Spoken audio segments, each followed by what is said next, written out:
Hey. Full How house are in the you? building. Yo. Hi, everyone. Hello. So we gotta do Hi. we gotta do a quick introduction. I like how this little pyramid just gave us the Egyptian feel. Starting from top, I think we are looking the same way. I'm on gallery view. We are live, by the way. Starting from top to bottom, we got Lashane in the building.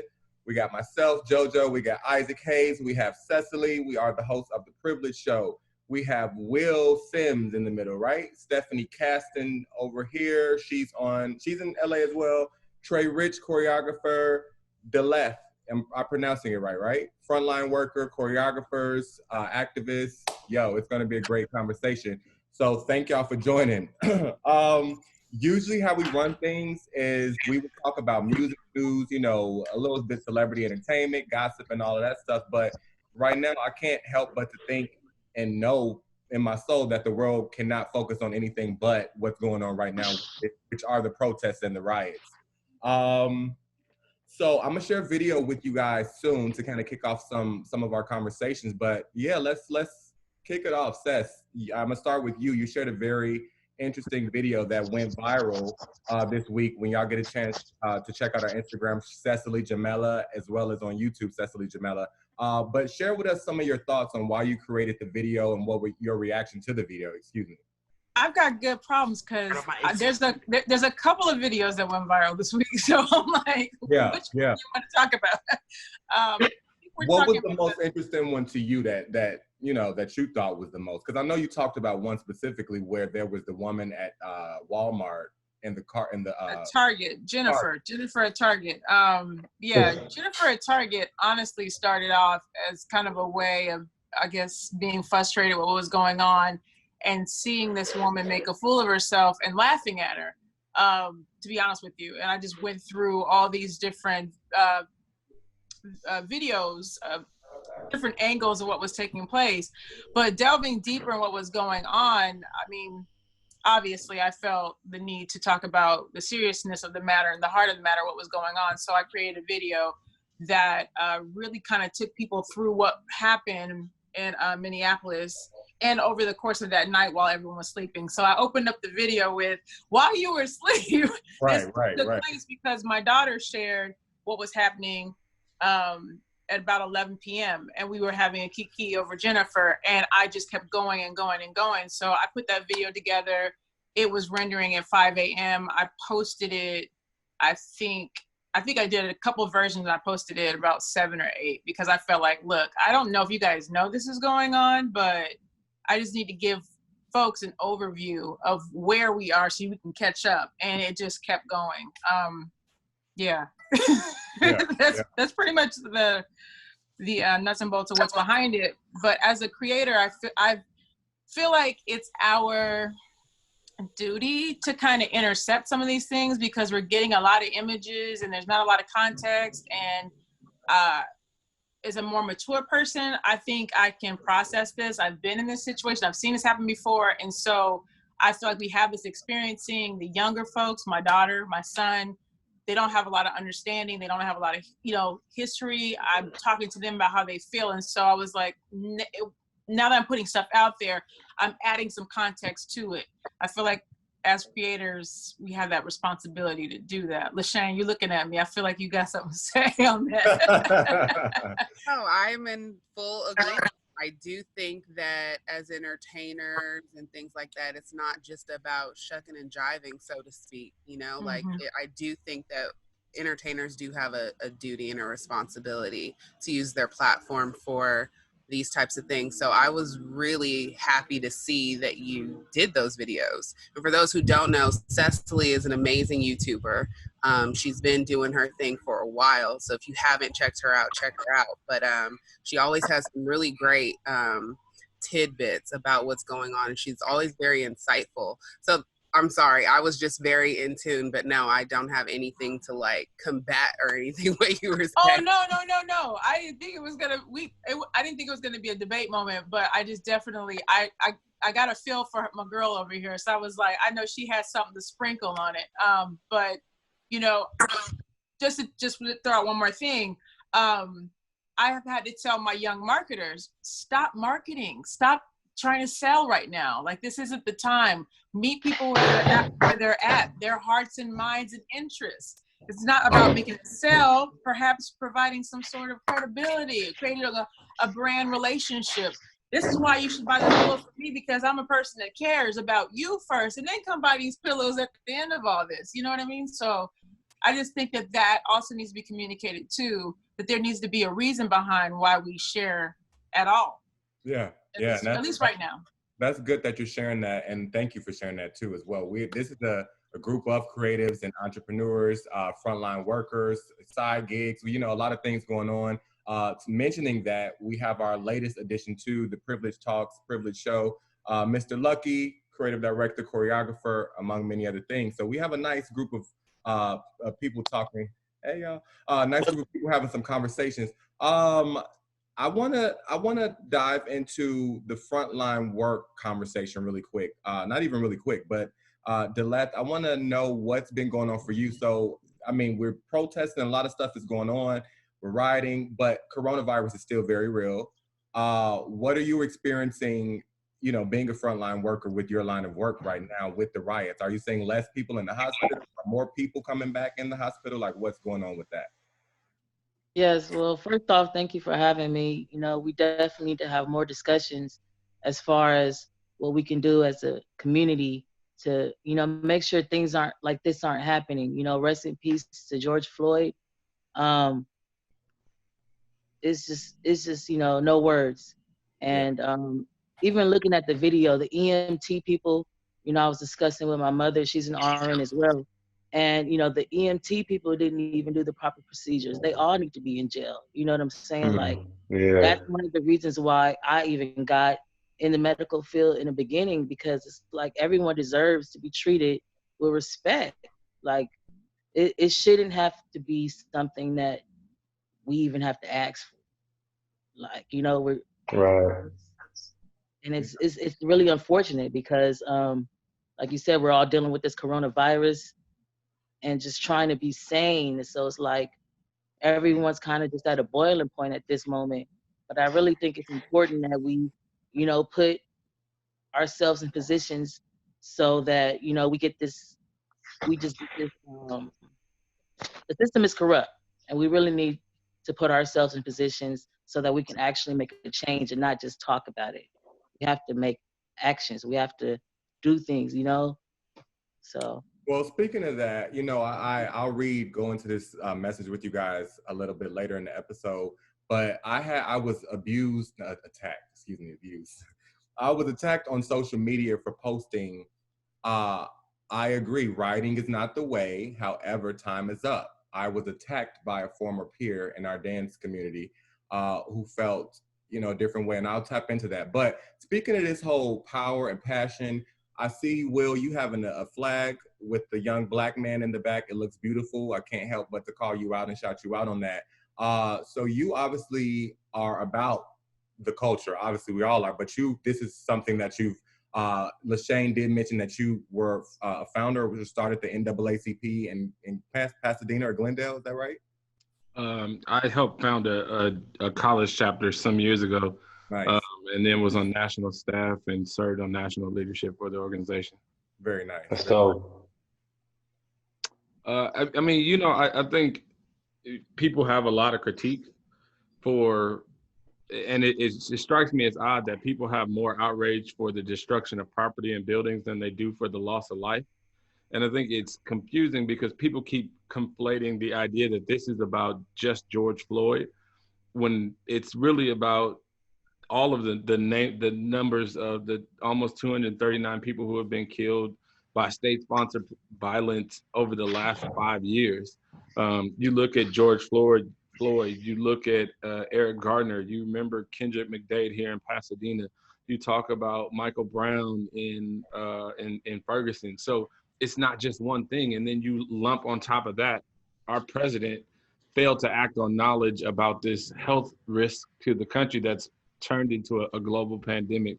And we've been in the house for 5 months. And so you add those things, you create this powder keg that has exploded onto the streets of America. And so, or the water in Flint. And, you can run down the number of issues that this really is about. And I think people are conveniently trying to make it about one day in Minneapolis when this is about more than 400 years of oppression in America.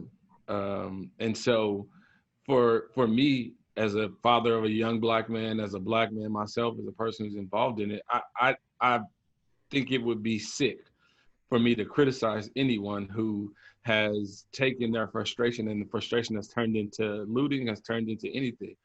When you don't meet the needs of people, they will go to extreme measures to be heard. And I think we are seeing that across the country.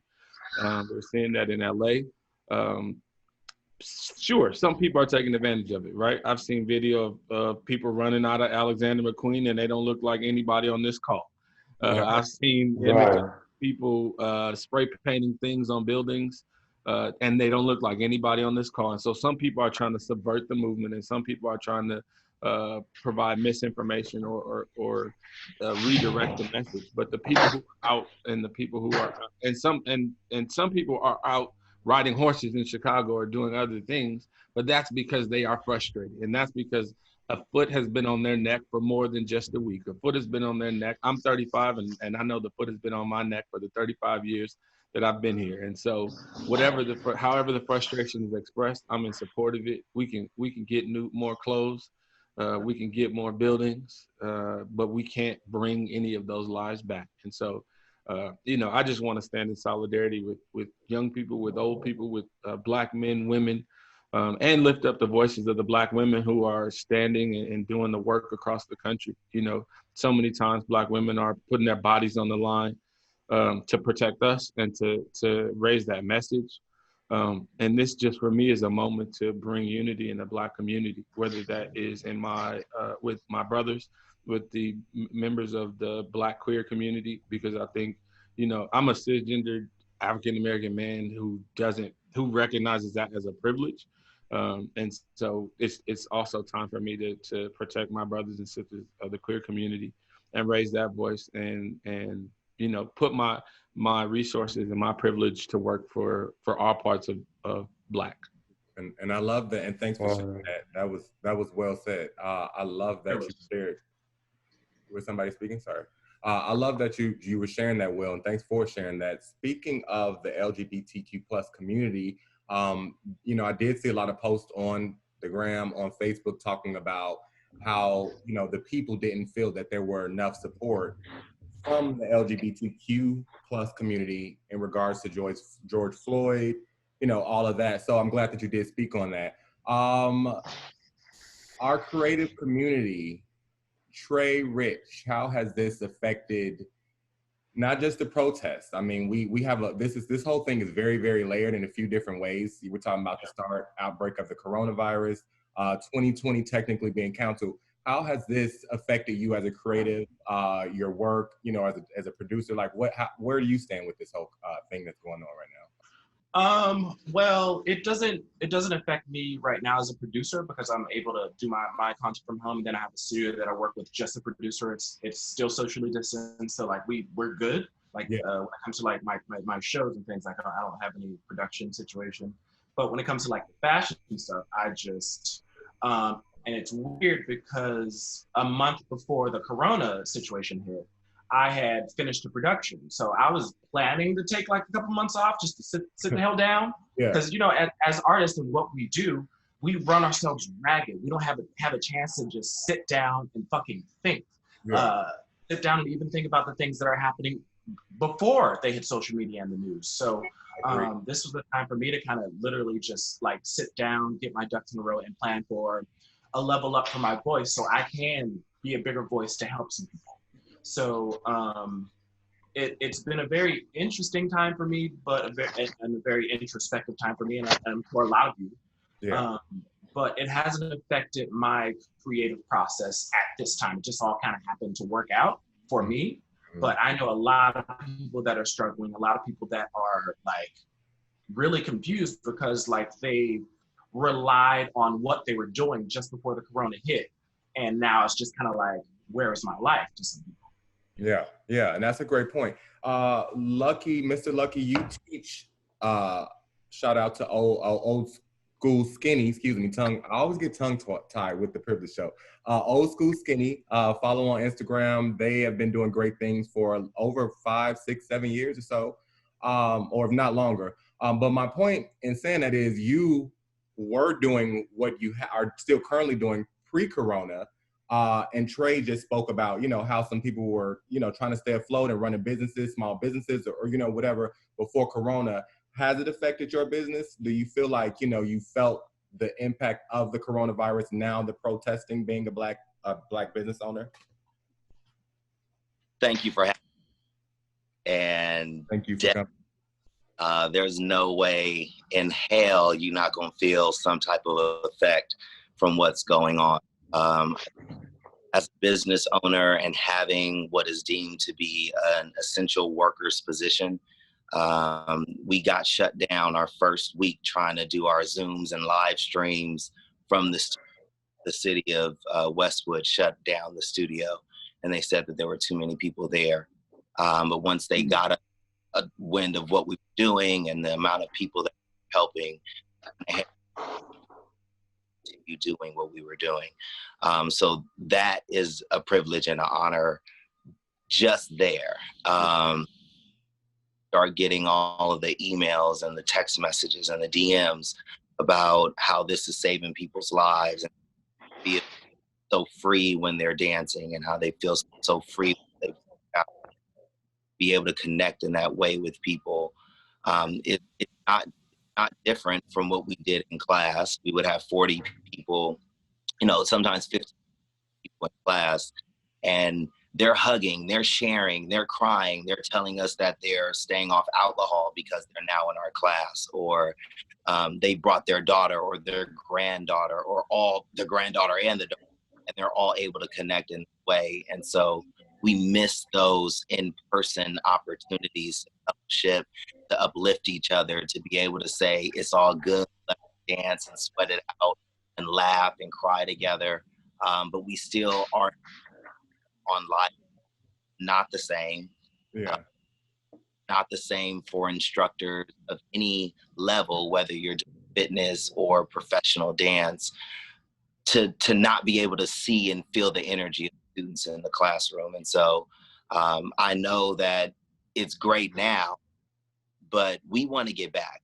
We want to talk to each other. We want to be able to see your posture firsthand and see if your chin is upright firsthand and see it through a grainy Zoom screen. It's just, but aside from that, peace and blessings to everybody and for safe. Yeah. I have a question for Luckie, because even though a lot of people know we're friends, I actually don't get to see all of his work as soon as it's done. And I actually just saw a video for the first time this morning from Loner featuring her, Make the Most. And it was so triggering, especially with what's going on. Let me be honest, probably. And at the end of the video, essentially he's, you know, killed by a police officer, grabbing for his registration. And I really wanted to know, for you as a Black man, a man who's coming into fatherhood himself, you know, what was it like that then, because that was months and months ago that you did it, versus now seeing everything that's going on like worldwide. There's people in other countries who are rioting and marching with us in solidarity. Like, what is that like for you to see something like that? Like, it happens every day, yeah. We're used to it, but for the uprising to be where it's at now, what is that like for you to have just produced a concept like that? I think it goes back to what Cecily said earlier. This isn't my first go round. This isn't my first riot. This isn't my first uprising. Or like Will said, I have felt the heat on my neck the entire time I have lived here and growing up in LA, living in Inglewood, experience like your father tells you what it is, and white t-shirts and how to behave and how to be and what time. There are so many that go into a Black man's existence that I think people don't even recognize and realize, that now all of a sudden it's like, oh my God, this is really happening to you. This, you know, I have white friends and Asian friends and Hispanic friends who are like, I never knew this. And it's like, yeah, this is like a daily thing. And although you see me smile and do what I do, it's a part of daily life. So when we started with the loner concept, it was all about love and togetherness and a new, fresh relationship.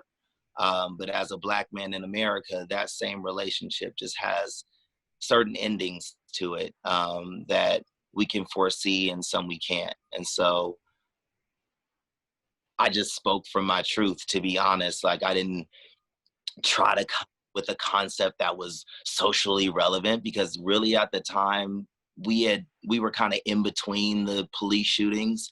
But I think that a lot of younger generations, and I have a 23-year-old sister, a 25-year-old sister, who they may be able to watch these new videos and they love her, they want to hear the new music, but your mind needs to be focused on what it is that we're still dealing with.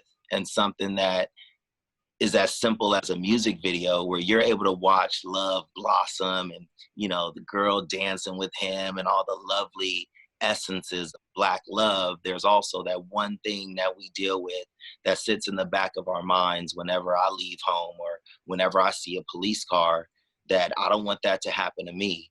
And I think the irony of it, why Angora wants to bring it up, is that Loner was driving my car. And we were actually filming at the location that my wife and I first took our first date. So it was not just, let's make a concept. Again, this was, what if that one night when I was on my first date with my wife, this actually happened? Now we're expecting a child. Now we've gotten married 10 years later. But what if on that night, this would have happened? And the realistic idea that it could happen is something that I think kids today, now you're out fighting and you see it because you've seen the video of it, but like to really understand that it could be anybody at any time. All you have to do is be wearing skin like this.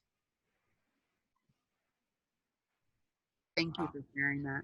Yeah, it's unfortunate, you know, growing up in Illinois. Just want to share a couple of my experiences. It's unfortunate, yeah, you know. I'm scared. Yeah, you know, and I'll try to make it quick. It's a little girthy, but there's three different instances, and my thing is 3 strikes, you're out. You know, it's always kind of been that. And for me, there was one instance, you know, we're dancers, we're passionate about our stuff, our things, you know, and so back in Chicago, had to be about 15 or 16 years old. We were practicing, rehearsing for a parade, one of the biggest parades in Chicago that multiple teams come and do every year together. I had left one of the teams because one of the leaders was kind of shady, so I left to go to the team that I initially was with, blah, blah, blah. Anyway, he happened to be the leader of the hood or the leader of the people or whatever it was. I came out of dance rehearsal, dance practice with all of my colleagues and 2 other teams. So it had to be about 75, 80 people out there. They like, don't go outside, don't go outside. I'm like, what y'all mean? I saw some dudes outside the door, but you know, I didn't think they were there for me. So anyway, I go outside. I had, you know, back then we had the radios where you got to actually carry the speakers, the big speakers and stuff. You walking out with the speakers and the CD player. So I happen to have that in my hand. I walk out. As soon as I walk out the door, somebody stole on me in my face. So I'm like, yo, I walk back. I like go back in the building. Literally 100 niggas come flooding in the building. You know, and I looked around and saw my peers and saw people that I was dancing with and engaging with over the years. And nobody was really there to take, you know, to be there for me. And I'm like, damn, I'm saying this to say that it sucks because we got it on both ends. We got to be scared of the police about to piss our pants because of the police is about to, you know, are behind us on the freeway or on the street, you know, behind us. And then we also got to be scared of our own kind. You know what I'm saying? My thing with the protest is time is up for it all. Yes, we should be upset about it all. You guys made some great points. Great points. But my thing is, let's keep that same energy when it comes to each other as well. You know what I'm saying? I'm glad we're taking a stand for this. My second experience was, and this when I knew it was time to come to LA, leaving out a dance rehearsal. At that point, I'm in the front seat, passenger seat, One of my homies is driving. It's about 3 or 4 other dancers in the back. We're driving in Chicago down the street, 63rd. I don't know where y'all ever been, but in the low end. Anyway, all that to say, you know, we pull up to a stop sign. A car full of black dudes pull up next to us on the left side, and they sitting low in the car, and they looking over. They like, "What's that y'all rap?" And the music was up, so we couldn't hear. So I guess that irritated them. So we turned down the music. You know, my mother's looking like, "What?" At this point, like, "What?" They're like, "What's that y'all rap?" So they quickly, all of them, it's about 4 or 5 of them packed in his car, all pull out their guns like they're about to shoot the car up, like and just shoot it up. So I knew for me at that time, it was time to head on to the West Coast, to where it was a little bit brighter. You know, people mind their business a little bit more. But my point in saying that is, y'all, I want the black issues to come to an end. I'm glad this is happening in a sense, because it is forcing us now to have these conversations. Nobody wants to hear about new music releases. Nobody wants to, you know, Beyonce could probably release an album right now, you know, and the world probably wouldn't really care.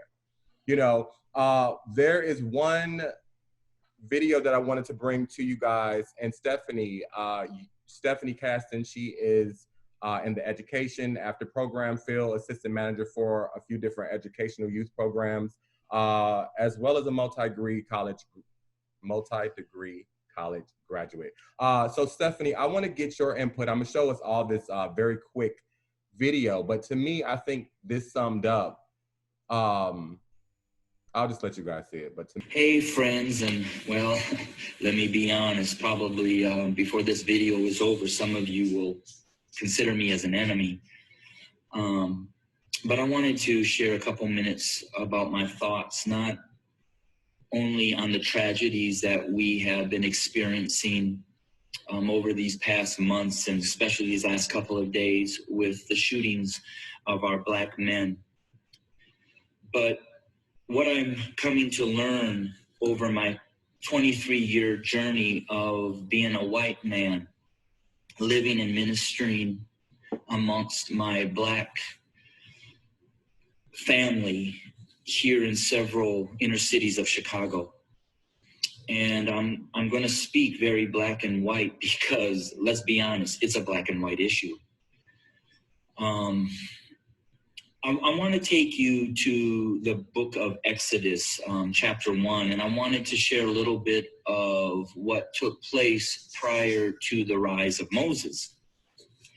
When I read that, it talked about that the Pharaoh became concerned and very fearful that the Hebrew slaves were growing in number and in power. So in order to maintain their oppression, he put upon them great labor. He put upon the Hebrew slaves cruelty to keep them down. However, they still grew.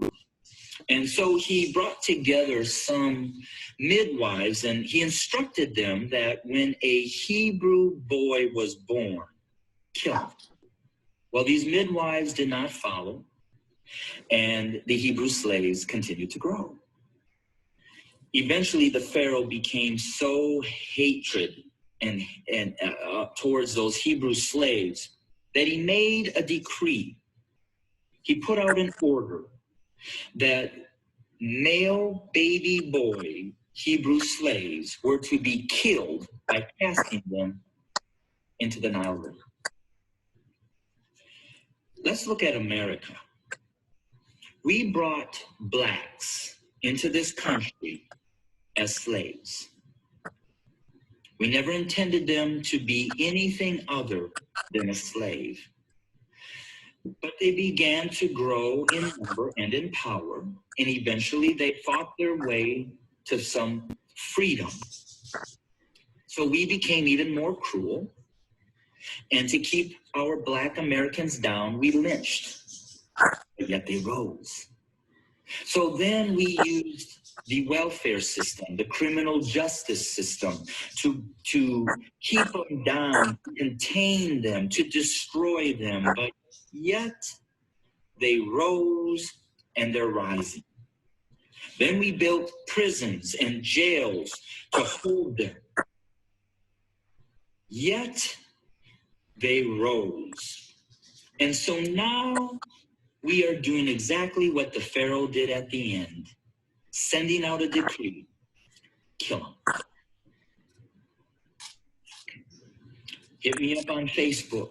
Okay. Or go to my... So we don't want to have them go on too long, but Stephanie, what are your immediate thoughts on that?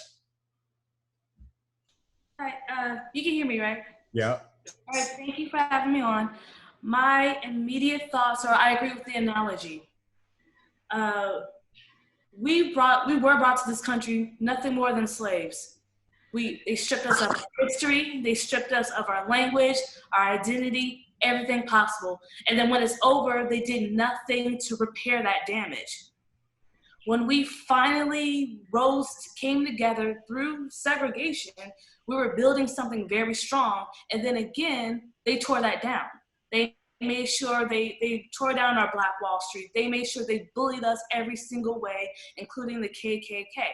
And it's like, as of right now, our biggest issue is the history books. They started our history off in slavery, and we were here before slavery.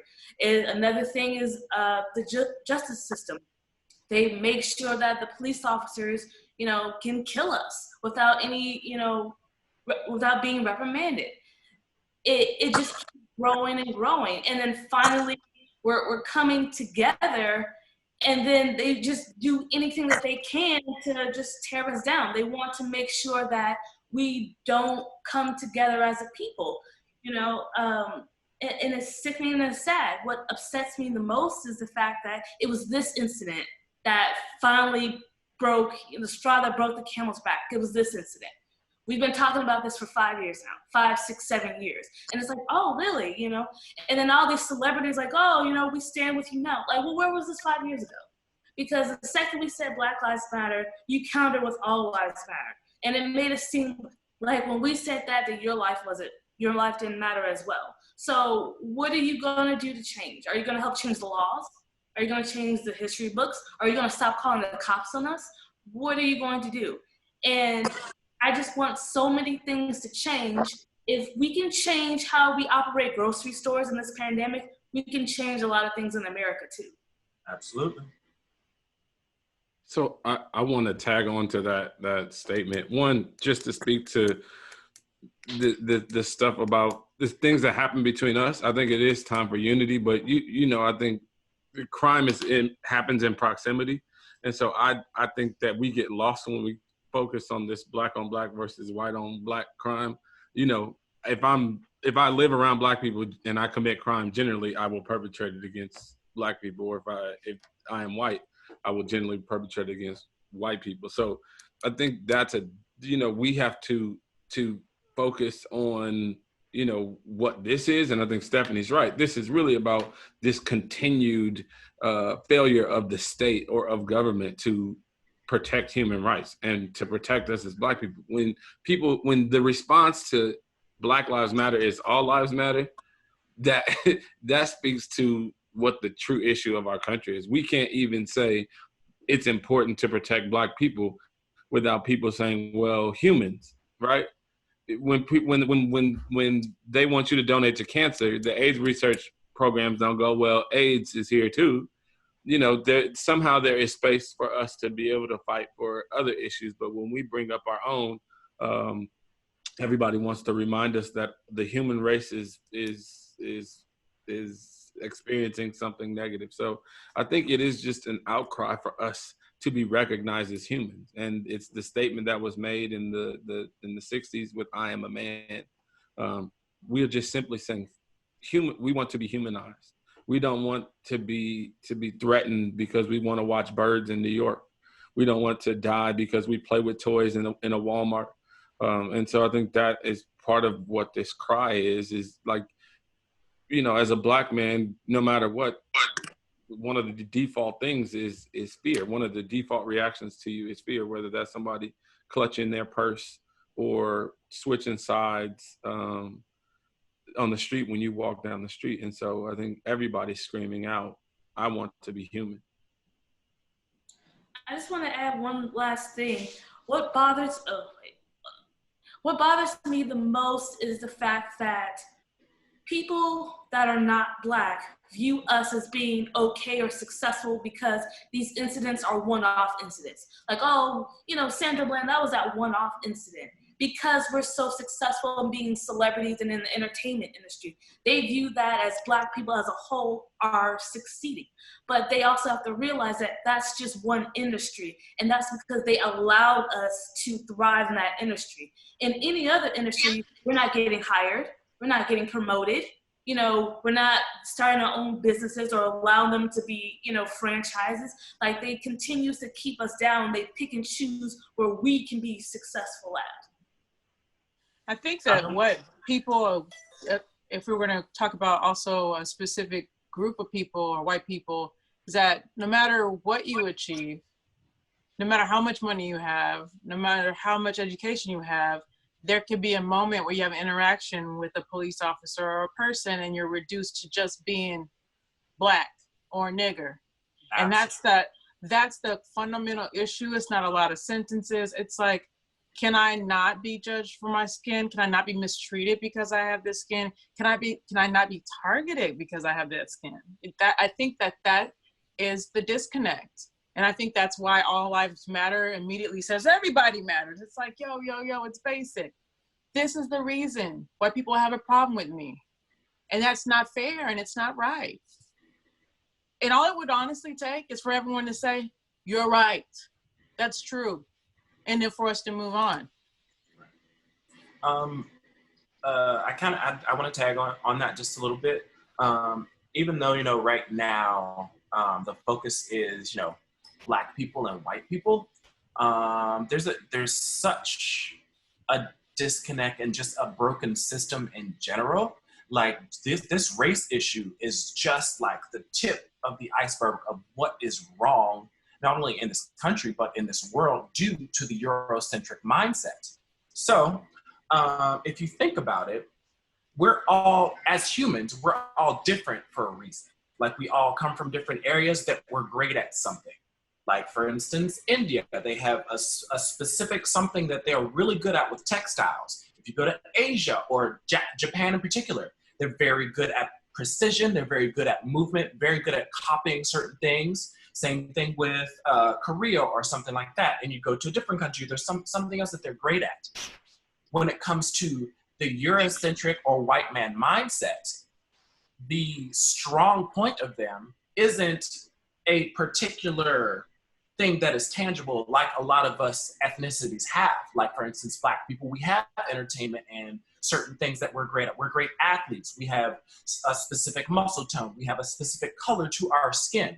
But again, going back to the Eurocentric mindset and the Eurocentric standpoint, their strength relies in their ability to define. It's not... and to curate. Exactly. To define, curate, colonize, dissimulate, like, that's where their strength is. So that is where the problem is right there. That's where we kind of need to draw the focus and get people to see, like, wait, way back when this mindset already started fucked up. So it's way beyond the oppression of just Black people. Yes, we're seeing the oppression of Black people and us being just slaughtered like goats every day, but the picture is way larger than that. So if we can get past this outpour and actual visualization of things via social media, just because you're seeing the Black people die, there is so much more to be done to actually make this stay in place and make us an equal as all people.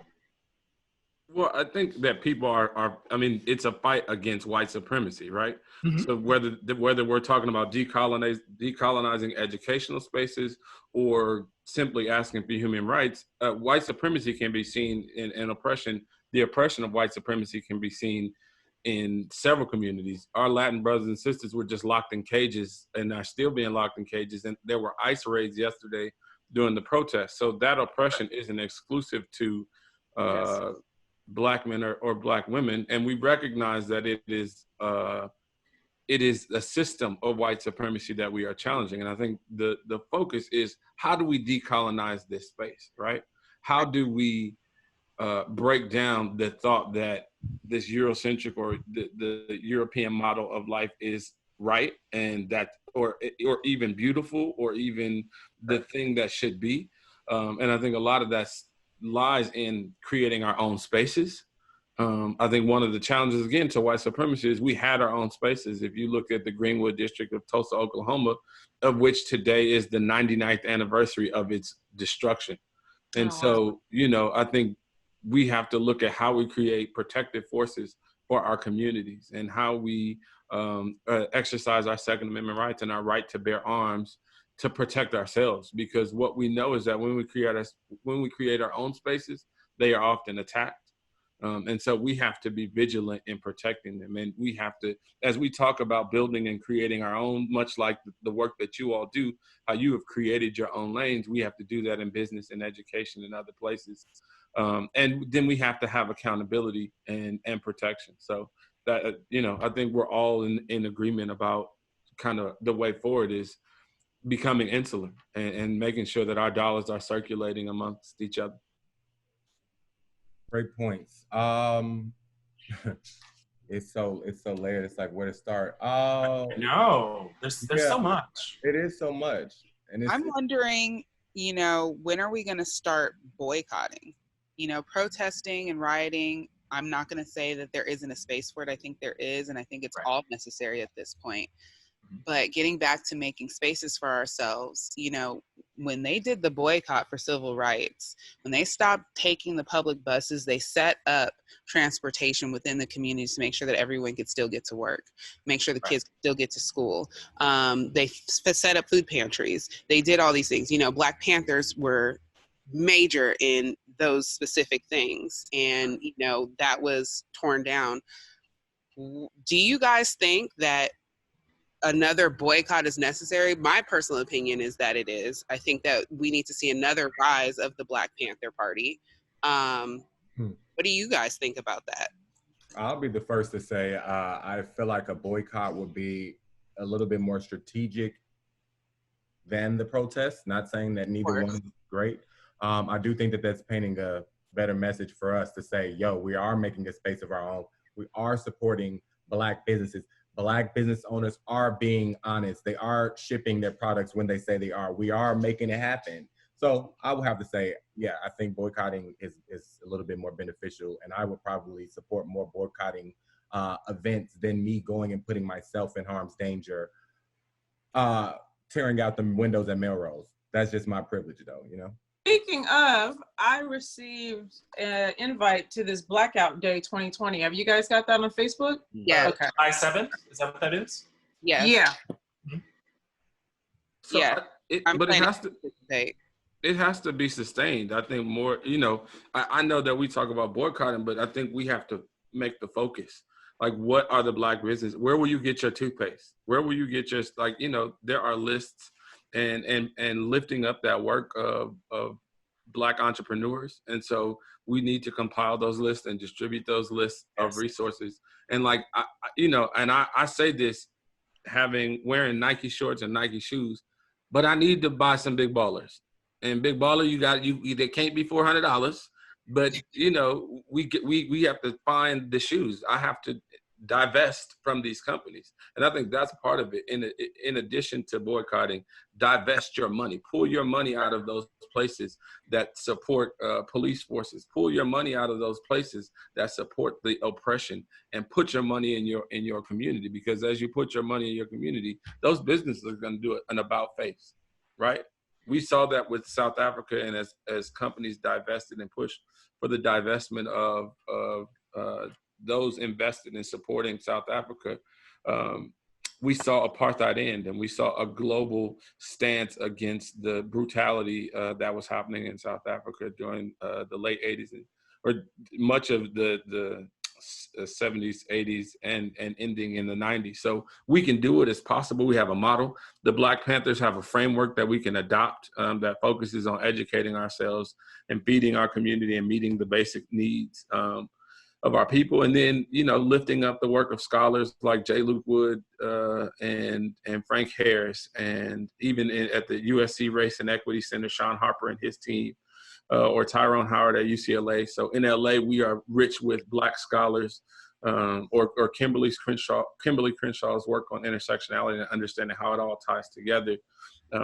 And so there are a number of Black folks doing work around the country, or even in the political space with Stephanie Brown James and Quentin James and the Collective PAC, and the money that they're spending on training and teaching Black people how to become advocates and raising their voice. Or people like Charmian Kinder at Global Citizen. So I think we have folks in place. It's now like, how do you direct those dollars, and will you, and I say this to myself too, like, will I stop spending my money at Nike and go support this other brand that is a growing brand that's owned by a Black person? So. Nike. Absolutely. And I just wanted to interject, but I used to have a club that was, catered to the urban community, and it was really hard to get, Black people to support. It's like Black people don't want to go, party in the hood. Black people want to go party in West Hollywood, So it's like you said, we can have all these Black, businesses and everything like that, but we have to support them. Like, now is not the time to do nothing. Like, whatever you have to do to figure out, how you can make an impact in your community, and stand against racism and uplift your our community, you have to do it. Like, we have to figure it out, because even with the George Floyd situation, if one person, or if all those people who watched and filmed, if they would have just jumped the police officers or anything, maybe something else would have happened. But it's been shown that doing nothing yields no results. So we have to do something. Right. How do you guys feel about new brands that have come out? I was told, I didn't personally see that Nike came out with something that said, for once, don't do it. I know Reebok did something, and a couple other brands. How do you feel about these brands that we know have been questionable in the past, that are speaking, kind of doing that about face, so to speak? Like, how do you feel about that? I know you specifically, Will, we're talking about, am I going to continue to do this? But where is the fine line? Like, how do you guys feel about that? Have you guys been seeing these things yourself? Do you think they're genuine, or do you think it's a marketing thing? Yeah, I think we have to make definitely a marketing thing. Like, it's always a marketing thing. It's all about the money, always. Yeah. They don't care about us. They steal from the mom and pop shops, the people who are originals making, their own, even like Fashion Nova. Like, they steal so many ideas from different companies, even though that's the way of the industry. Like, I make a conscious decision to wear clothes from, Black designers. Like, it's just a conscious decision that we all have to make. And, it's important at this time. Whatever you can do to just, support your people is important. And that's why I said we have to divest that dollar, because I have to support it. It can't just be that they created a nice commercial, and big ups to Reebok and big ups to Nike for making those statements. And even Bratz came out with a really strong statement, but that's a marketing ploy. And so if I'm not moving my dollars to the Black community, we don't grow. And I think that's what it's about, is strengthening our community by just, making the commitment. So, part of my pledge is to, I've already given to places like the Minneapolis Bail Fund to support, but also just starting to support brands and more clothing, and even in just soap or toothpaste, or, the things that I use more regularly besides that. Because we have people like Kirby Jean Raymond, I don't know if I'm pronouncing that right, but with Pyre Moss and who are doing great things. So that's where my money has to go, instead of, losing on sneakers every time a hot sneaker drops. I could just focus on the brands that are owned by my people. Agree. And I feel is there some type of, index or resource that people can easily accessed that has a lot of Black brands that you could convert, especially like your necessities, like your toothpaste, your paper towels, your toilet paper. Like, is there somewhere that we could go to change out our next round of necessities? I don't think there is. I haven't seen one, but I would love to say, let's, all of us that are doing this right now, let's come together and let's create that. It's nothing to throw up a web page on the hostilmedia.com website and get those things going. Let's put our heads together, because Trey, you don't know all the things, I don't know all the things, but if we come together, we can do that, and let's make this an ever-growing list. And I think that's part of the big issue. A lot of us just simply aren't aware. We don't know. Now, and thanks for bringing that back up, Trey and Lashane as well. A couple things before we part. We are, myself as well as Stephanie, we are Illinois residents from Chicago. We did mention the man on the horse earlier. Stephanie, what are your thoughts? I chuckled behind that because I did see the video of the man who stole the police horse, and there's a chuckle for me. But what is your thoughts, Stephanie? We are Illinois residents, so I see it I've seen it coming, but yeah. Doesn't surprise me. I mean, we need some type of comic humor. That's what I love about us. You know, we would do something completely wild, like, because I've been seeing him on this horse for weeks now, so it's just not a surprise. But I loved it. But yeah, things are getting wild in Chicago right now. I just saw on Facebook they were looting the funeral homes, and now grocery stores are funeral homes. Things are getting crazy at this point. Right. Funeral. And they're boarding up all the grocery stores. They boarded up all the grocery stores. Targets, Walmarts, Jewels, all that stuff is boarded up in Chicago. It's unfortunate because, you know, thinking of the area that I grew up in the inner city before I moved to the south suburbs, they can't afford to have grocery stores boarded up. Now we talk about when people are starting to go into homes because they're getting desperate at this point because of the stuff that, you know, they technically caused or didn't cause. You know, so I feel like it is unfortunate. I'll share a story with about a quick story from my friend. He works in retail in Hollywood, expected to open up this week after the whole Corona situation, and he sent pictures of his store just vandalized. They were scheduled to open up this Wednesday. So, I mean, you know, when is enough of the protesting? I mean, I don't know. I can't say when enough is enough. The people have had it. Time is up. We all choose our ways to show, you know, our support and protest and different things. But now we're messing with people's personal property and money and things that they've worked years to build and stuff. And we're tearing down what we're trying to build. And after this is all over, people have to look forward to nothing because half of the workforce is laid off from the coronavirus.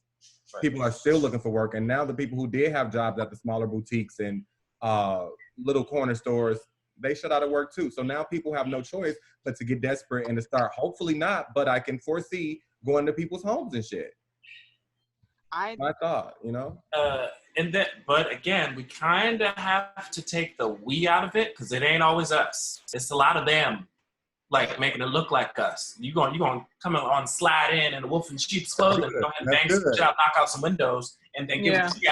And then now that we run behind because we've seen it's already been open. Like, they're trying it. They are really trying. I saw a video of a police officer actually paying very young adolescent boys to go and break windows. So I saw. Go ahead, sorry. Oh, so I was going to say there's so much happening. I know everybody's kind of touched on it, how they're infiltrating what we're trying to do. But I said this to a Hispanic colleague of mine, and I'm not saying it's right that people are having to suffer by losing their business or, you know, what have you. But until everyone comes together and to make the sacrifice, because we've already we're sacrificing our brothers, our fathers, our sisters every day. And then they come up with oh, I was afraid for my life. Oh, you get third degree. As a Black person, I don't care. I would hope as a business owner that I have insurance. Yes, it is inconvenient, but don't you think all these funerals are inconvenient? Right. So that's my thing, is we can only get so frustrated at that. Yeah, I want to tap to what was that I know because it's us. Like, let's not pull away from the fact that there are people like, unlike are on this panel, but we have the consciousness or have the experience to say, I've been through this, I've been through a riot, or no, I don't want to, my pregnant wife, I'm not taking her down there to protest, you know, and it's peaceful. And then all of a sudden people are lighting fireworks. So at the same time, appreciate everybody that's involved. But when you're looking at people, Black people on Melrose, jumping in and out of stores, this is not like, oh yeah, let's blame it on the white guy for paying a couple Black people to do it and pretend like none of those Black people, whether it's from systematic oppression or just their mindset, where they are in life, the fact that Crenshaw and Slauson is a hop, skipping away, jump away from the Beverly Center.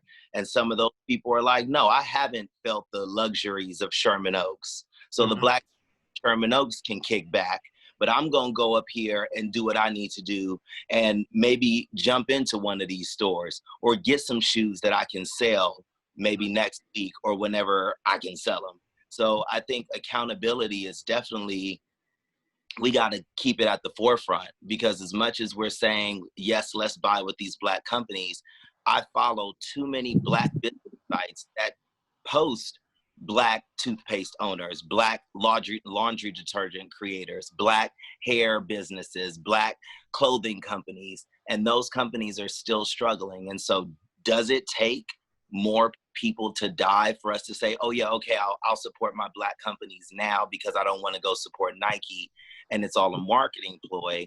Or are we strong enough really at this point and connected enough to take on that Black Panther stance? Are we able to communicate with each other and respect each other enough from Sherman Oaks to Santa Clarita, Illinois? Like, are we really do that work and push past what we've already been through? Because Nike is Nike, and as much as we're not going to support it now, there's the hood that's like, I don't care. And we have to break that barrier so that we can genuinely say, yes, we are all on one accord. Because until we do that, we're just going to be, you know, the house niggas versus the field niggas having different types of conversations where people in Compton are not talking about buying from Black businesses as much as they are looting. You know what I mean? We have to meet somewhere and understand that not everybody is a hierarchy or a nurse. Well, I think that conversation starts here, like where, you know, a lot of Black people have assimilated. I live in Sherman Oaks. I'm one of those people. So it's like, you know, there's something that will unify us. A moment like this is like, doesn't matter where you live or where you're from or how much money you have, that we all could be treated the same. And so then it becomes, how do we feel? But it's still a different message with each group. We are not the same. A lot of us have different experiences. And so what's the thing that unifies us? What's our common goal? But we have individual goals in general because we're just different types of people. It's just, it doesn't make sense to say that all Black people are the same. And they should understand that, because they couldn't fathom someone saying all white people are the same, all Mexican people are the same, et cetera, et cetera. But I think it comes down to what, you know, crafting a message for that group, crafting a message for this group, crafting a message for this group, coming together and saying, well, these are our individual goals. If you want to meet here, if this is something that means something to you, then we'll be over here. That's a great I have an idea. Yeah. I'm sorry, go ahead.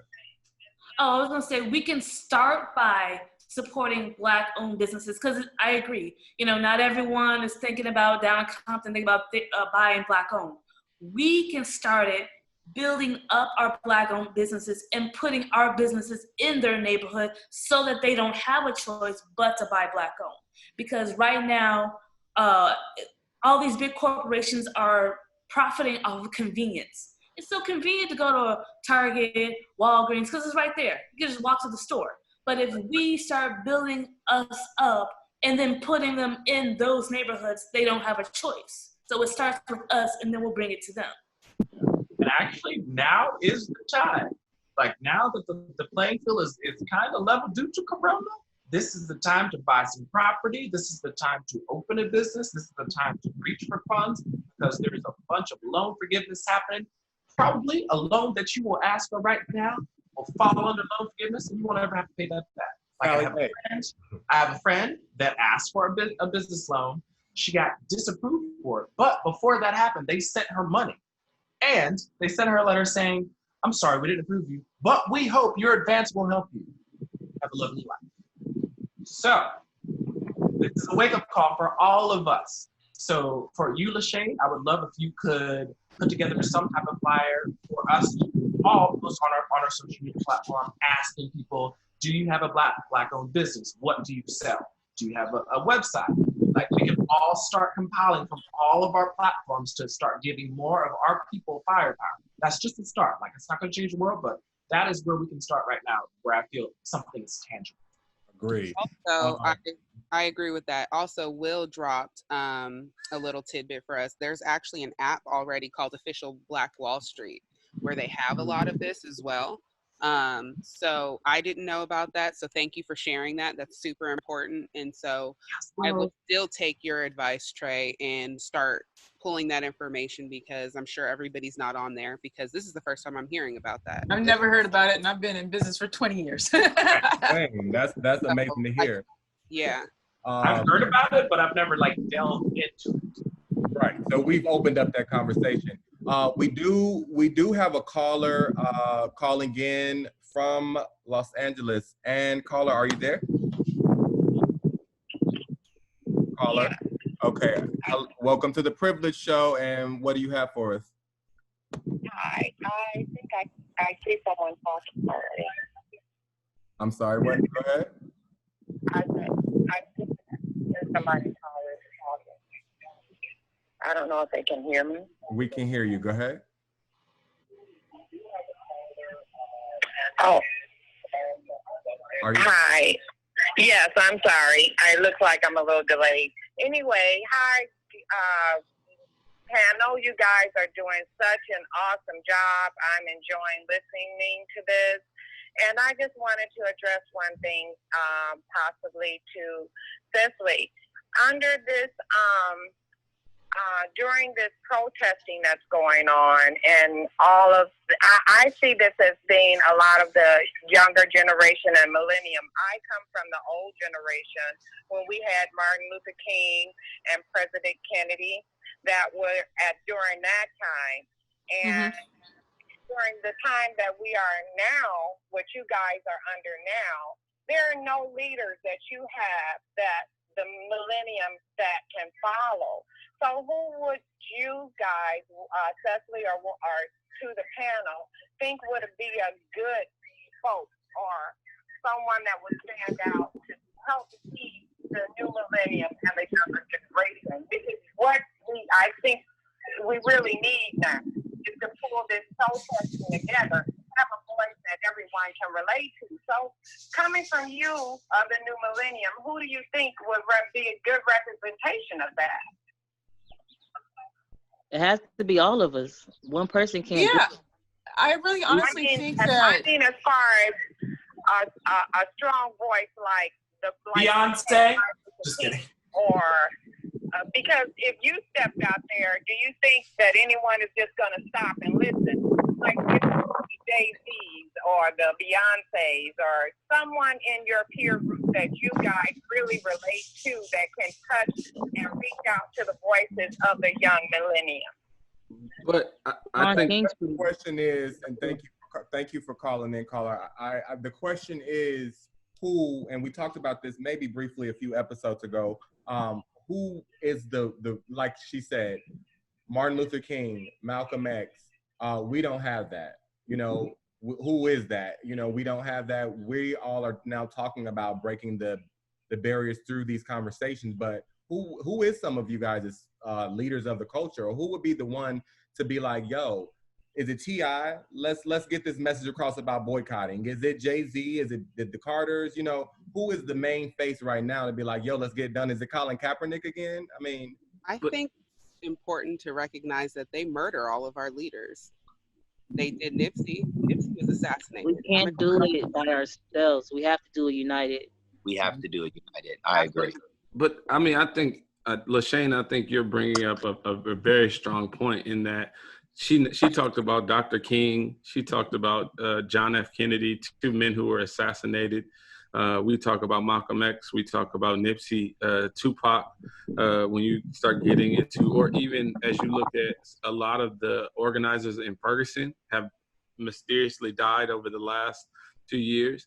But there are so many people across this country, and you know, people like Aja Taylor in DC, Mir Harris, who Mir is probably is on the front lines of these protests in LA. Mir's a music industry executive, but also just always pushing for the culture. Or Kenya Parham, who's here in LA, as well as Jameer Burley, who's in New York, and Channa Jackson, and then Tiffany Dina Lofton, who's the director of the Youth and College Division for NAACP. You just dropped. Now that's name dropping. That's the name dropping that we need to. I think Mike Davis too, he's an assembly member, is also a person that advocates for our community. I think there's a lot of names. I think that the point of, even when someone said all of us, and I love that, because while we can lean on some people to lead the fight for us, we all have the ability to be leaders in our own communities and in our own lives. We honestly all have all the tools to create messaging that supports our causes. And I think that's the beauty of social media. I know social media is really here to track us and to figure out where we're going and what we're buying. Let's be real. But we can use this content to create messages for our communities. And so I don't look at it as like, this person's my leader, this person's my leader. I peruse everything. I'm abstracting stuff from all over the place. You know what I mean? Even from people that don't look like me. And that's a great point, Seth. With that being said, do you feel like because you're not protesting that you're not doing enough, or what you're saying, if I hear you correctly, that you are doing enough by doing what you're doing in your mediums, in your lane? You're in your lane and you're creating. I don't think there's ever enough to do. I don't think there's ever enough to do. I was invited by several people to go to a peaceful protest, but knowing how history works, peaceful protests are opportunities for things to become unpeaceful. So I decided to stay here with my daughter and my grandson. But I definitely went down Sean King's list of what to do and how to respond. I'll definitely give you that. And beyond that, I have a colleague of mine that wrote a really insightful article about other things that we can do to not only help in like a direct action, but what we can do for the future, and how, you know, how to vote, and how to lend yourself to be a hand to other causes and things like that. For people that feel like, I need to be doing something, not just right now, but constantly. Like, this is something that we have to work on. It's not just this week or this weekend because we're being hit with all of these images, but it's definitely, it's a part of our daily walk. It's a part of our pathology to fight this, because we, especially if any of you guys are parents or thinking about leaving this world to your children, that you should be tasked to try to make this world a better place for your children. No, and I agree with you on that. I'm going to share with you guys before we go and wrap up the social media attack that I was speaking of earlier. Mind you, me and this person, we've been friends through the dance community for years.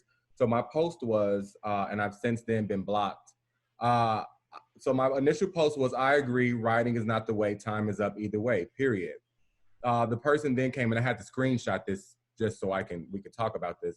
The person said, it's not, ? Okay, so let them kill us even though we tried peaceful protests, ? Got it. So I responded back with the picture of Martin Luther, and at the top, Coretta saying, this is a protest, and the bottom one saying, this is a crime of the looting. So posted that. She came back and said, we tried that shit already, anything else? I laughed at that. She said, and then killing us isn't a crime, ? You forgot Martin was assassinated too, ? Okay. I said, don't be upset. I'm just saying, if that's the case, why are you not at the local Target tearing it down? Racism ain't just in Minnesota, but you already know this. She said, I'm protesting Sunday, thank you very much. And if I could be in Minnesota right now, I could. What are you doing? I said, I'm minding my business and keeping the people informed through various facets of my Black enterprise, one of which is made for the people, the privilege show.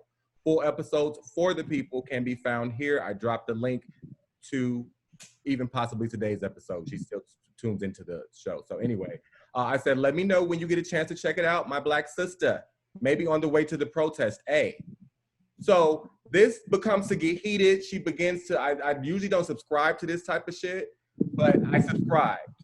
And so my thought is, when we're talking about this, and I am getting a little passionate about it because that passion did come back just a bit, we show our way of protesting in our own ways. I don't want to be attacked because I'm not at the local Target or I'm not on Melrose next to your sister right now.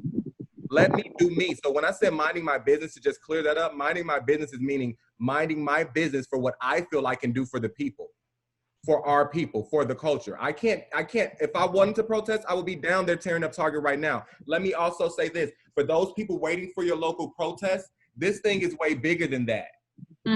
This thing is way bigger than that. Go protest right now outside your front door if it's that deep for you to protest. Show your ass.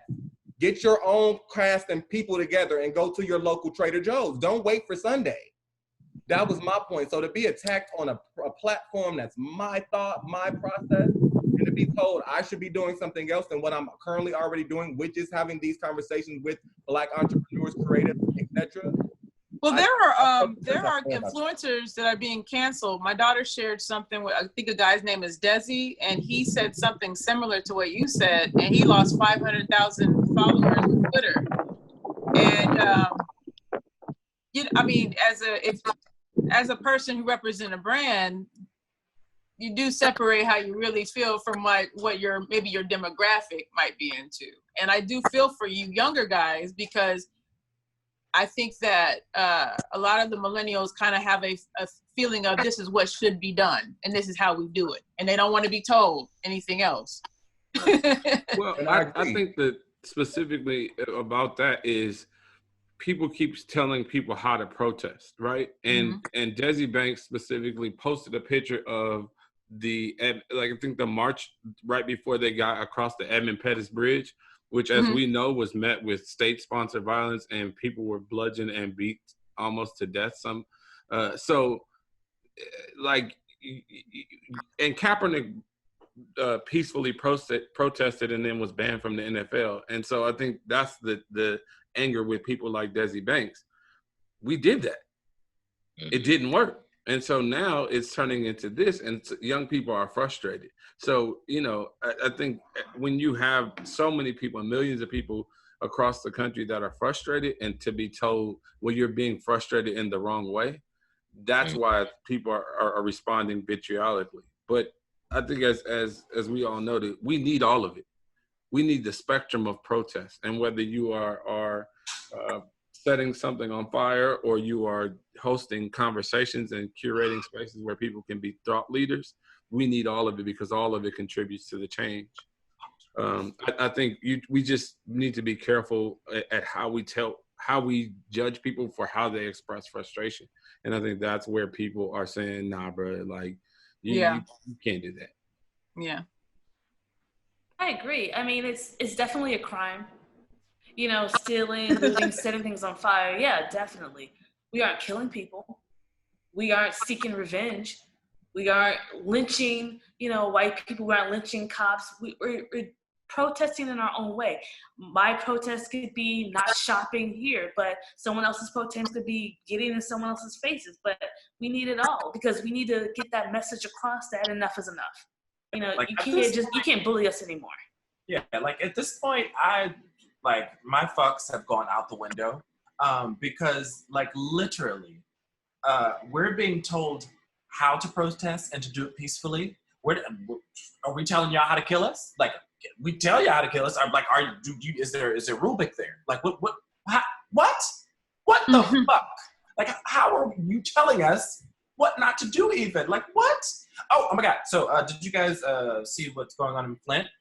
The police actually stood with the people. Like, a man dropped his baton, he dropped his weapon. He's like, no, we're marching with these people. Because they know it's right. Like, when is the rest of the world gonna catch on? Like, when is LA gonna catch on and stop being so prideful? And so, like when is everyone going to catch on and understand that shit is fucked up? Right. That's all. Like, people just need to get with it.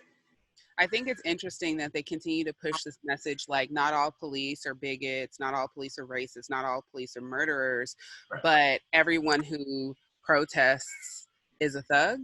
Right. Everyone who protests is a looter. Right. When you loot, you shoot, you've just already given them a license to kill on top of the license they already have to kill, because we already know how the sheriffs were even formed. Right. Now, if we were met how the people in Flint, Michigan were met by the police, there wouldn't be any looting. There wouldn't be all this bullshit and violence. There wouldn't shit wouldn't be on fire. Police cars being set on fire. Like, if we're met with the right response, let's just be met with the right response. Like, we're trying our best to meet people with the correct response. And it's not our job to do that when we're the ones who are being oppressed. Like, we can't keep being our job to fix shit. Like, y'all need to step the fuck in and see that it's your fault. Fix it. Stand with us. That's all. Like, we don't need to fight. There's no need to fight. There's been enough death. Enough. Right. Instead of trampling us with horses and driving their shop into the crowd and blinding people with rubber bullets to the face. Bruh. Multiple people. One of my friends, like a close friend, got hit with a rubber bullet. Like, I was like, what? And this wasn't somebody that was like a crazy person, like, but they were on the front lines, being calm, being, just there, like, I'm allowed to stand here, and they had the right to just shoot and spray. But we're supposed to be peaceful. Well, because I think it boils down to things down, spraying people in the face. I think it boils down to the fact that we don't really have the right to protest. Is that not what they're telling us? Right. We don't have the right to live. We don't have the right to protest. We don't have the right to yell. You can literally be arrested for being. And if you don't like any of it, you can get out the country. You can go back to the country in which you don't even know where you're from because we erased all of your history. Exactly. You know what's interesting is I come from a very interesting upbringing, because I have both my mom and my dad. I came from like the American dream kind of household, and in our neighborhood, the police officers were part of the community. Like, we knew their names. We could speak to them. Like, they actually kept us safe. And then when I moved out here to California, I saw a whole different side of things. Like, I wasn't even brought up in a way to feel like Black was less than. Like, it was a whole 360 when I moved to Los Angeles. I'm from Pittsburgh, Pennsylvania, by the way. So like, I came from kind of a privileged situation where, like, I didn't feel the foot on my neck until I moved to California, and like shit was real. Yeah. And it got real quick for no damn reason. Like, for no reason at all. Like, literally driving, doing nothing. A police officer feels they need to speak to you about something. For what? Nothing. It's crazy. And for me to be able to actually see things done the right way, to come here is crazy. Yes. Crazy. I'm from Sacramento, and we have some racism, but I mean, I grew up in an integrated neighborhood, white neighbors, everyone's cool, you know what I mean? And that was my impression too. I was like, wow, I didn't realize it's so segregated and racist here. Got her doing this. Like, this is great. It feels like, I'm like, this is like the South. Right. But it's like, this is something that happened years ago that you taught your kids, and they taught their kids, and it's perpetuating from way back when. And it has no validity now, but it's still alive. I don't understand. I just don't understand. I'm not meant to understand it. We're not meant to understand it because we're not on that side. But somebody on their side needs to understand our side and speak to their people. Like, who is their person that we can actually reach? And another thing is, what's interesting in working in the education system, these Hispanic kids don't know anything about Black people. No, not at all. Not at all. Black History Month, we did like a little thing, like name some Black person that you look up to. We named Beyonce, Nipsey Hussle. We went through the whole range. They're like, I don't like any of them. I don't know any of the music. I don't watch any of their shows. They know nothing about us. They don't care anything about us. That was a culture shock right there. I'm like, wow, that kind of hurt my feelings. I'm like, okay. Yeah, like a friend of mine that happened to be Mexican. About 2 weeks ago, he was sitting on my couch, and we had just come from a hike. And just out of the blue, this question came. He said, racial profiling, does that really happen to you? I stopped. I just had to stop and just kind of fix my words for a second, because my immediate knee-jerk response was like, fuck yeah, are you fucking stupid? Yes, it does happen. But like, when I sat with it, I was like, he really doesn't know. Like, Exactly. he really genuinely, with no fault, he doesn't know. Yeah. He doesn't know. Like, they have no idea what it's like to be in our shoes. True. Yeah. And we can't blame them, you know. We actually have to educate them. A lot of people don't know how to be allies, you know. And there's different ways that you can be allies and not, you know, an ally and not, you know, feel like you're, you know, I don't know, but it should. No one I knows love how to. that you said that though. Whatever you're saying, I love it. Yeah. Right. It's like you. No one knows how it feels to be Black. Of course, racism exists in other races, but it's like you would think it's no brainer, but it's really not for some people. And instead of getting upset, we really have to educate people on how to support. And the ones that choose not to support, we have to stop supporting them, because if, you know, like you said, if you have this platform and you're this influencer and you're steady selling merch and everybody's out protesting, it's like, you know, you're making money off of the hip hop culture, you're making money off of the Black culture, and you can't support, you know, when we have issues. Like, we have to really disconnect ourselves from people who choose not to support, because it's detrimental. I want to give a shout out to the people who are supporting in a real way as well. I think a lot of times we are very much so focused on the Black community. And as an instructor who I've taught Black people, they've come to my class and they don't stay in the class. A lot of my students are Hispanic, white, Asian, and they are the ones who are messaging, asking what they can do. So it's not that we're alone. I think that if we do work together and we give some of those Black businesses to our white friends, to our Hispanic, and do what we can on whatever platform, I think really we can get it done, because the world's eyes are wide open right now. And this is the time that instead of, and I love the discussion. I think discussions are definitely necessary, but then where's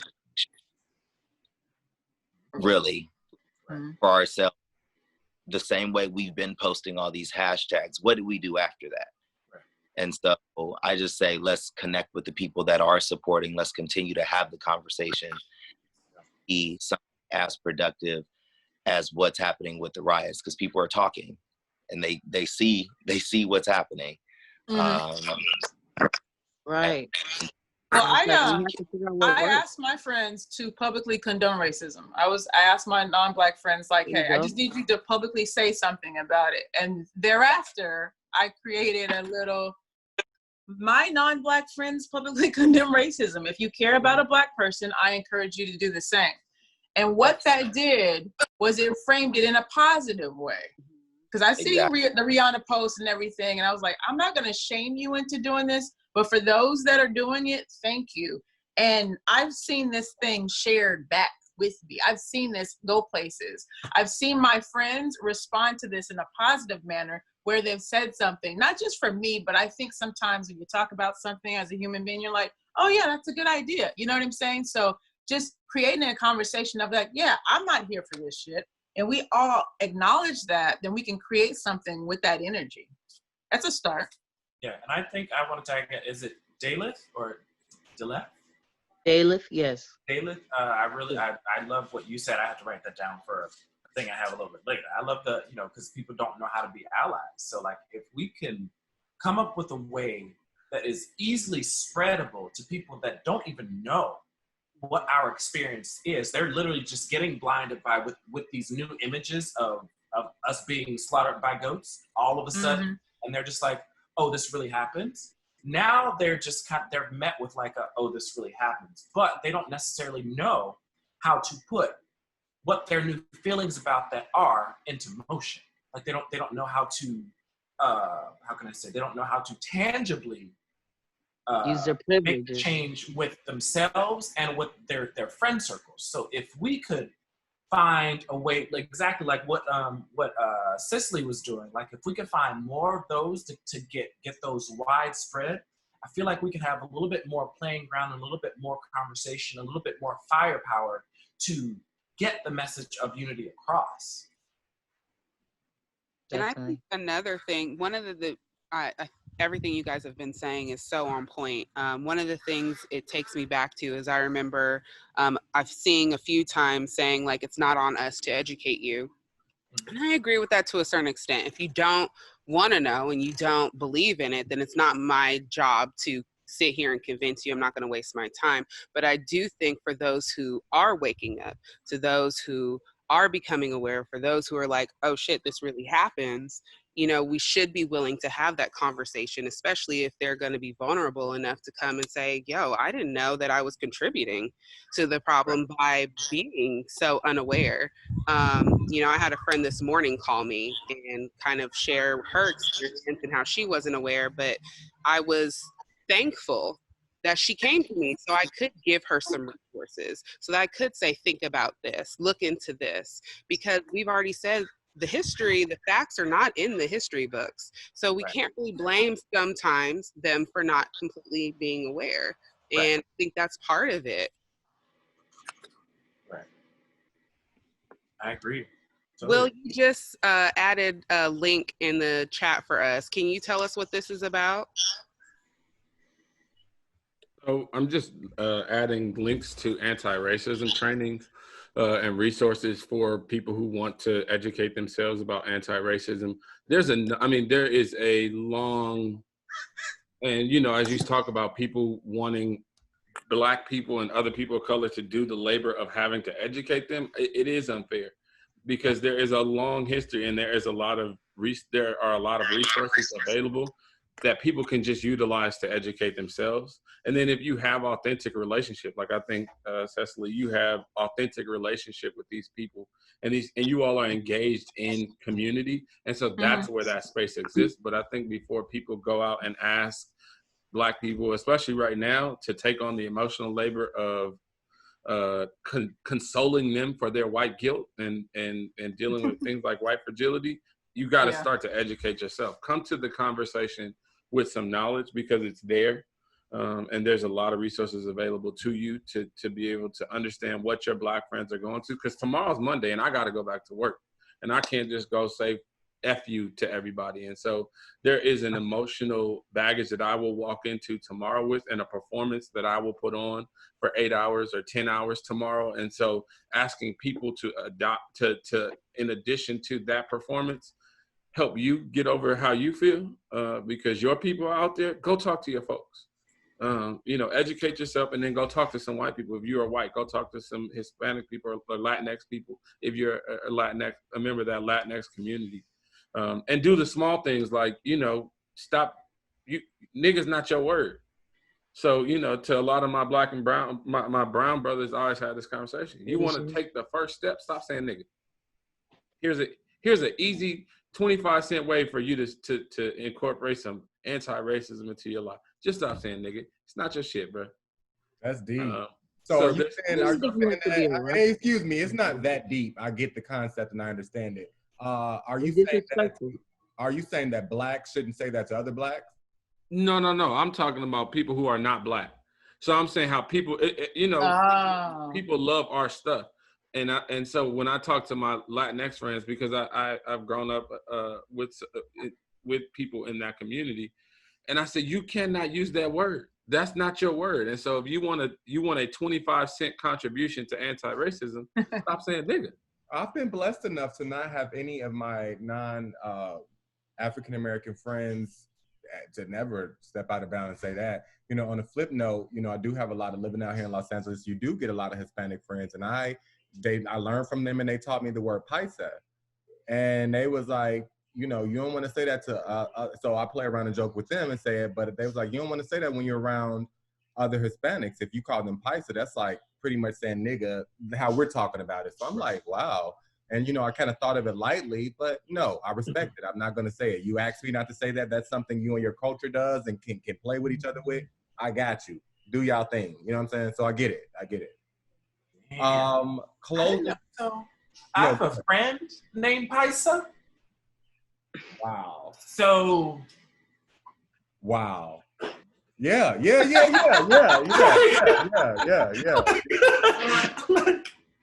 That's definitely a wow. I mean, I don't know. She's black though. Is that her nickname? That's her nickname. No, that is a government. PYSA. It's a government name. Different spelling. Okay, yeah, thank you. Okay. Thank you for that. You saved it. Yo, listen, I have had an amazing time. Yeah, you scared me. You scared me with that one. I was like, okay, what? She's black. Okay, but y'all, I have had an amazing time. Anybody with any closing last words for the people? The Privilege Show is built on being socially charged, debatable, and dope. We wanted to dive more into these, you know, conversations, these more focused conversations. Although we, you know, I'm sure there's some new music and stuff out. Y'all know where y'all could go find it at. In the meantime, between time, do y'all have any closing thoughts for the people before we go? I have a resource.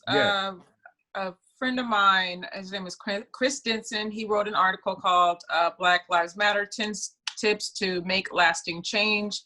It's an amazing article where he talks about what he calls or refers to as insights, tips, tricks, and resources and thought starters to do just that. He deals in innovation and comes up with great ideas. And I thought that his ideas, like 10 actual fully fledged ideas on what to do after we've marched, after we rioted, how do we continue and move forward? And so I've included a link as well. I saw that. That's awesome.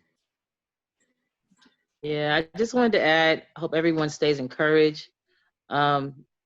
Just, you know, now's not the time to do nothing. Now's not the time to point fingers. Now's the time to really, you know, do some soul searching and what kind of legacy do you want to leave? You know what I'm saying? Now's the time to really analyze what can you do to make a change. And we can all do something, like, you know, we all said. So just take the time. You don't have to know what to do. And at the end of the day, it's not our fault. It's just like, no one should have gotten killed the way George Floyd was killed. It doesn't take a rocket scientist to see that man was murdered. And we just have to really unite. And, you know, there's power in numbers. So let's actually do the hard work, not just talk. We have to do actions, you know, the work that people haven't done in a long time. It's our time to actually step up and do it. Right. Agreed. Stephanie, any last words? Yes, be safe. I encourage everyone to at least contact people who are non-Black to educate them what we want from them and what we want them to do to help us out, because they like you said, they don't know how to be an ally. So we have to help them and inform them and educate them about how Black people have always been, how we've always lived. That way they know someone, because they're the ones who are connected. They're the ones who are connected to the lawmakers, and they're connected and they can do stuff as well. So, yeah. That's a great point. Lashane, what do you have as closing words? I would just say, you know, this is a very trying time for Black people, mentally, emotionally. I don't think I've cried this much in my entire existence of my 33 years. So for me, to stay focused and try not to get into the I want blood, which is where I was this morning, I have to think about actionable steps. I have to think about solutions. I have to think about what can I do. So that's something that I'll be focusing on. I would implore others to try to do the same, try to stay out of harm's way, and just really just stay safe. Yeah, agree with you. Luckie, any closing words for the people, the privileged people? I think we all are dealing with a lot right now, and it's easy to get swept up in it. Depression is very real. And so with all the images that we see and having that on our brain, I would say clock off of the news at hour, clock off of social media for a certain amount of time, because as much as we are in the fight, it will stifle us to see not forward what the news is portraying. So I say clock off, take some time for yourself, still take a walk the same way we were doing with COVID and everything that's going on, but take some time for yourself and self-healing, and then help the world. Yeah, that makes a lot of sense. You know, self-healing, I think we've had some time to really, well, we should, or those who have really thought about that aspect of things during this stay-at-home quarantine thing. I know I've learned a lot about myself. I've picked back up some old hobbies, you know, exciting things, you know, looking forward to a lot of things. Will Syms, closing words. I love y'all. I love everything about your Blackness. I love everything that you do. I appreciate you creating these spaces and the work that you all are doing in your respective lanes. If I can help, reach out to me. You know, I think I'm always pushing us to get ready for November and the election. So, you know, let's stay active in that process, but heal yourself. I think love yourself. Make sure that you are doing the things that are going to get you through the days, because self-care is important. And thank you all for the work that you're doing. Most definitely. Thank you all for, you know, coming through and sharing your light, your creativity. Everybody's light is shining bright. You know, Steph, you in the zone over there. We see your fireplace in the back, you in the zone, but everybody's light is shining bright. Trey, Rich, I know we've been friends for quite a while here, you know, both not from LA. Yeah, creatives and all that good stuff. What do you have to say? I know you shared that a bit, but before we part, what are your closing words for the privileged people? My closing words are kind of tagging off of Luckie's. Mine is to don't lose your magic.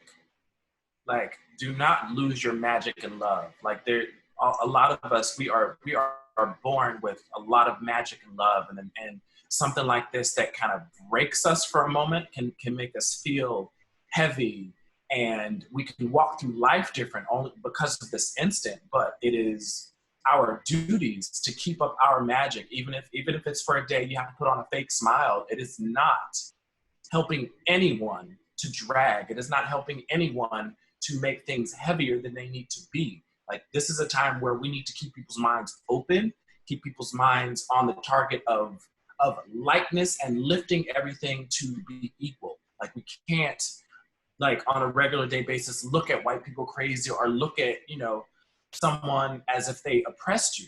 Like, we have to hold on to our magic because we've made it this far for a reason. And we can't feel like we've been defeated or bruised. Like, we have to keep fighting and pushing forward. That's very, very good. And I thank all of you very beautiful, beautiful people again. This is the Socially Charged, Debatable and Dope Privilege Show. The podcast airs every Monday at 8 a.m. So y'all be sure to check us out. Check out this episode tomorrow, 8 a.m. And the visuals will be out throughout the week, you know, sharing them in different we'll share the full episode with y'all.